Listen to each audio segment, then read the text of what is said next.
Bonjour à tous, j'aimerais vous proposer aujourd'hui 6 alternatives au combat des pervers narcissiques. Alors, à part si vous êtes fan de haine, fan de destruction, fan de combat, généralement se battre oralement avec quelqu'un n'est pas une bonne idée. Et comme vous le savez, le pervers narcissique est passé maître dans l'art de vous énerver.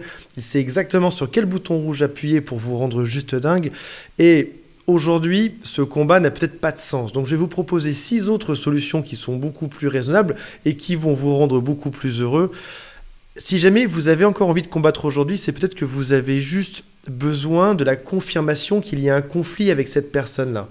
De savoir que cette personne est toxique. Pour moi qui étais là-dedans pendant très longtemps, je sais que parfois je répondais à ces agressions en me disant d'une part je ne vais pas me laisser faire parce que c'est inacceptable de se faire traiter comme ça, et d'autre part je me disais je vais essayer de résoudre une énième fois tout ceci en réaffirmant mes valeurs, en essayant de remettre des choses saines dedans.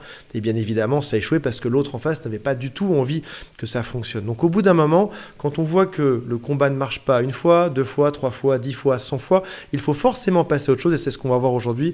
Et je pense que ce sont 6 solutions qui peuvent vous emmener à beaucoup plus de bonheur et beaucoup plus de sagesse dans votre vie. Avant de démarrer, si vous le souhaitez, abonnez-vous à la chaîne parce qu'aujourd'hui, tout ceci est un combat et j'aimerais qu'on le mène ensemble contre les pervers narcissiques. Plus il y aura de gens abonnés ici, plus de gens sauront tout ce qu'il y a à savoir pour se défendre face aux pervers narcissiques. Vous êtes aujourd'hui mes ambassadeurs. Tout ce que je vous dis, il va falloir que vous le transmettiez après ça aux autres. Il y a aussi un quiz ci-dessous qui s'appelle « Est-ce que c'est une personne perverse narcissique ou pas ?» C'est juste en dessous. Et vous pouvez aussi appeler quelqu'un de mon équipe du lundi au vendredi de 9h à 18h. Le lien est dans la description. La première alternative, qui devrait être une évidence, je commence par le plus simple. La première alternative au combat, c'est de ne pas combattre. Parce que à chaque fois, vous perdez. Alors attention, quand on pense à un combat, on peut penser par exemple à un combat de boxe. Face 2 personnes, l'une en face de l'autre, et qui vont se taper dessus. Et on va déterminer qui est le plus fort en voyant qui a mis KO l'autre. Le boxeur qui est par terre est celui qui est le plus faible, le boxeur qui est debout à la fin est celui qui a gagné. Et du coup, le cerveau humain, en pensant comme ça, peut se dire à chaque fois que je me fais agresser par mon pervers narcissique, il est important que je me défende pour montrer que je suis le plus fort, pour montrer que je ne vais pas me laisser écraser. Mais au final, c'est un combat dans l'absurdité. Et gagner un concours à l'oral, gagner une soutenance, une thèse, quelque chose comme ça, c'est intéressant. Maintenant, gagner un combat dans l'absurdité, parce que généralement ce sont des phrases qui n'ont aucun sens, qui se suivent, qui vous agressent, qui, à chaque fois que vous essayez de déterminer quelque chose, l'autre vous emmène sur un autre sujet, juste pour vous rendre énervé, c'est quelque chose qui ne fera pas changer la relation que vous avez avec l'autre. Ça ne vous déterminera même pas comme étant le meilleur ou l'autre le meilleur. On est juste sur un combat qui est stérile. Ce sont des arguments en face de vous qui n'ont absolument aucun sens et vous n'avez pas forcément envie de gagner ce genre de combat. On n'a pas envie de gagner un combat qui est débile. Aujourd'hui, si aucune dispute n'a jamais fait avancer ni changer votre relation, c'est qu'a priori, il faut juste arrêter les disputes. Pourquoi encore essayer de se disputer si jusqu'à présent, l'autre n'a pas changé du tout ? Aujourd'hui, vous pouvez mettre cette même énergie que vous mettez à combattre pour d'autres choses qui sont beaucoup plus saines, comme par exemple quitter cette personne, déménager, ou alors retrouver ses amis que le pervers narcissique vous a fait écarter de votre vie, ou alors retrouver une activité saine. On se retrouve souvent seul quand on est confronté à un pervers narcissique pendant des années. Peut-être l'occasion de s'inscrire à un club de tennis et jouer un peu, se refaire un groupe d'amis, aller jouer au foot, aller jouer au squash, ou faire un peu de footing, qu'importe l'activité, allez passer ce même temps, cette même énergie dans autre chose que dans la zone de dispute qui est juste stérile. La deuxième alternative, c'est de mettre cette énergie du combat dans autre chose, comme par exemple comprendre qu'est-ce qui a créé cette attirance pour ce pervers narcissique.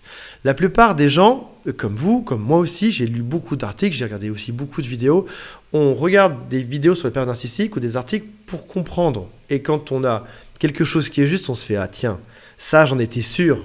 Je l'ai dit 10 fois à mon pervers narcissique, il m'a dit que c'est moi qui me trompais et c'est moi qui avais raison dessus.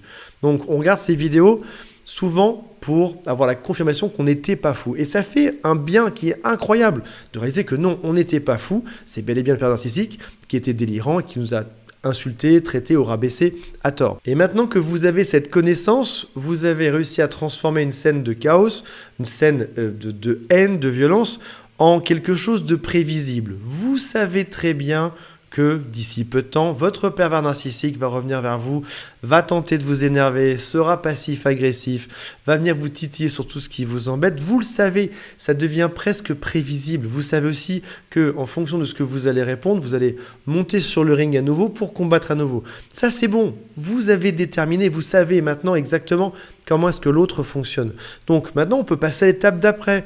C'est par exemple comment apprendre à se changer soi-même, comment ne plus reproduire les mêmes schémas, comment se renforcer, comment apprendre à dire non, à s'imposer sur les points qui sont importants, comment faire pour ne plus reproduire ceci dans le prochain couple. Et ça, c'est toute une autre partie d'études qu'il faut mener et on fera des vidéos sur ce sujet très prochainement. Troisième chose, si vous n'avez pas envie de vous battre face à votre pervers narcissique, vous pouvez devenir ennuyeux, superficiel. Par exemple, vous ne partagez plus rien sur votre vie, vous ne dites absolument plus rien. Quand votre pervers narcissique vous dit des phrases qui sont agaçantes, vous ne répondez même pas dessus. Vous restez superficiel, vous parlez de votre bronzage, du temps qu'il fait dehors, du fait qu'il faut sortir les poubelles. Vous ne parlez de rien d'intéressant. Comme vous le savez, le pervers narcissique est toujours à la recherche de l'attention de l'autre. Et là, non seulement vous êtes ennuyeux, mais vous ne répondez même pas à ce que l'autre vous dit. Donc, dans la partie perverse narcissique, dans la partie narcissique, vous ne lui renvoyez plus rien et il va finir par s'énerver tout seul et par partir pour aller ailleurs. Quatrième point, plutôt que de se battre avec son pervers narcissique, entourez-vous plutôt de personnes qui comprennent ce chaos et des personnes qui vous soutiennent. Je sais que quand on est face à un pervers narcissique, on peut se retrouver confus parce que cette personne nous a écartés de beaucoup de nos amis, cette personne nous fait la misère au quotidien, cette personne est pourtant brillante en société souvent, cette personne est une personne qui nous rabaisse en permanence et donc on perd de plus en plus de force. Et on peut aussi se retrouver seul quand parfois on va voir un psy, que ce psy n'est pas forcément formé sur les pervers narcissiques. Je ne dis pas que c'est le cas de tout le monde, mais certains ne sont pas formés dessus. On va avoir un thérapeute qui n'y croit pas forcément. On peut aussi avoir des amis qui te disent « mais un pervers narcissique, c'est quelque chose qui n'existe pas ». Et là, on se retrouve vraiment tout seul dans notre vie. Donc, si jamais un ami te dit les pervers narcissiques ça n'existe pas, ou l'abus mental ça n'existe pas, ou le harcèlement ça n'existe pas, dans ce cas-là, qu'est-ce que tu fais temporairement?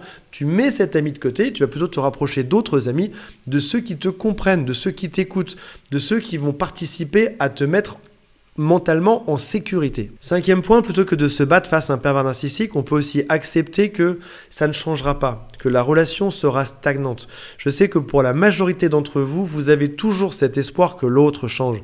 Je reçois un nombre de messages quotidiens en me demandant est-ce que mon pervers narcissique peut réaliser qu'il a un problème? Est-ce qu'il peut réaliser qu'il faut que ça change, qu'il est malade de tout ça? Et ma réponse est globalement, non. Une infime partie d'entre eux, ceux qui sont le moins touchés par la partie perverse narcissique, peuvent changer. Mais tous les autres dans le spectre de cette maladie ne pourront absolument pas changer. Donc en gros, seuls ceux qui sont les moins impactés peuvent changer. Et généralement, quand on regarde des vidéos, c'est qu'on est sur quelqu'un qui est pas mal impacté. Donc ça veut dire qu'au bout d'un moment, on doit comprendre qu'on a eu l'espoir pendant des mois, des années ou des décennies de changer l'autre. On doit juste arrêter de vivre dans un monde illusoire de fantaisie où on imagine que l'autre va redevenir bien comme il était au tout début, pendant la phase de lune de miel. Ça n'arrivera pas. Cette phase de lune de miel était fausse et la phase que vous vivez aujourd'hui, elle est fausse aussi. C'est une personne qui vous ment depuis le tout premier jour.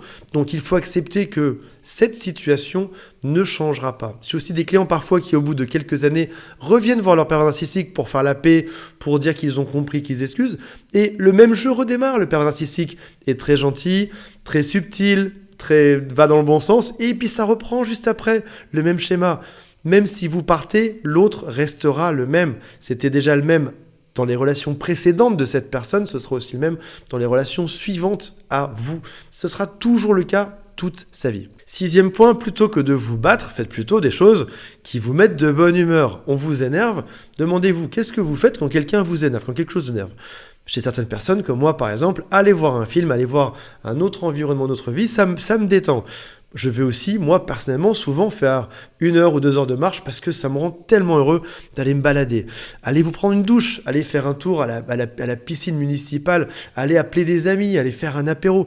Faites des choses qui vous rendent heureux. Vous devez, à un moment donné, vous connaître suffisamment pour savoir quelles sont les choses qui vous rendent heureux sur Terre, quelles sont celles qui ne vous rendent pas heureux. Si être avec votre pervers narcissique vous me rend malheureux, vous devez simplement diminuer la dose de cette personne qui est perverse narcissique. Si maintenant être avec tel autre ami vous rend heureux, vous devez augmenter la dose. C'est toute une question de réglage. Parfois, des personnes me disent « je ne peux pas partir de cette situation, je suis coincé dans tel type de situation ». Ok, t'es coincé, essaye juste Plutôt que de passer tout le week-end avec ton pervers narcissique, passe juste le minimum de temps possible et puis va ailleurs voir tes amis sortir et t'aérer pour redevenir heureux, pour ta santé mentale. Et avant de démarrer une dispute, parce que au bout d'un moment, tu peux prévoir le pervers narcissique, on en reparlera dans une vidéo prochainement, tu peux te demander, est-ce que j'ai envie de rentrer dans cette dispute? Ça fait maintenant 20 fois, 100 fois, 500 fois que je me dispute avec cette personne, est-ce que j'ai vraiment envie de rentrer dans cette dispute ou est-ce que je préfère pas plutôt aller faire une activité qui me fait du bien et qui me rend heureux et revenir par la suite? Ce qui est important de comprendre, c'est que la rage est quelque chose qui peut vous rendre malade psychologiquement et physiquement. Donc ça veut dire qu'à un moment donné, il est important de ne plus être dans un climat de rage, de colère, d'énervement. C'est pas quelque chose qui est chouette. On dit que la plupart des cancers viennent de situations qu'on a gardées en nous et d'une rage qu'on doit contenir en permanence. Il y a quelque chose qui n'est absolument pas sain dans le fait d'être dans un monde où tout le monde est toujours en colère.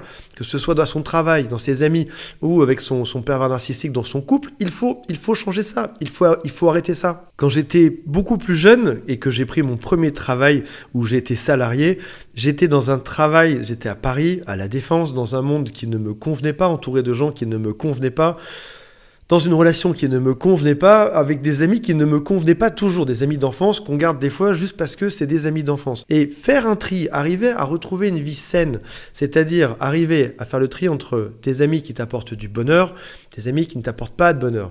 Et faire un tri, et une fois tous les ans, diminuer un peu la dose des amis, c'est pas pour autant de ne pas les voir, mais diminuer la dose des amis toxiques, monter un peu la dose des amis qui sont sympas. On dit souvent que on passe 80% de notre temps avec des gens, des copains toxiques, juste parce que c'est eux qui appellent le plus et c'est eux qui sont le plus souvent là. Et les 20% de gens bien, c'est à eux qu'on donne le moins de temps au final parce qu'on les oublie, parce qu'ils sont cool, parce qu'ils sont gentils, parce qu'ils sont heureux dans leur vie, parce qu'ils vont se promener aussi. Donc c'est peut-être le moment de rétablir l'équilibre du côté des amis. Peut-être aussi le moment de rétablir l'équilibre du côté du travail. Est-ce que ton travail te rend heureux aujourd'hui ou est-ce que c'est une chose qui est toxique? Et avec ton pervers narcissique aujourd'hui, est-ce que cette personne te rend heureux ou pas? Ce sont tout autant de points qui peuvent prendre parfois quelques jours ou quelques semaines à trier ou à classer. Moi, dans mon cas, ça m'a pris longtemps. Arriver à changer de travail, faire par exemple des vidéos sur YouTube qui m'intéressent, arriver à sélectionner les bons amis, arriver même à trouver les mots pour dire à un ou deux amis d'enfance, voilà, aujourd'hui, on a vraiment changé, je te trouve très négatif, je trouve ta façon de voir le monde négatif, et à chaque fois que je suis avec toi, le lendemain, j'ai une boule de stress au ventre, j'ai pas envie de ça aujourd'hui.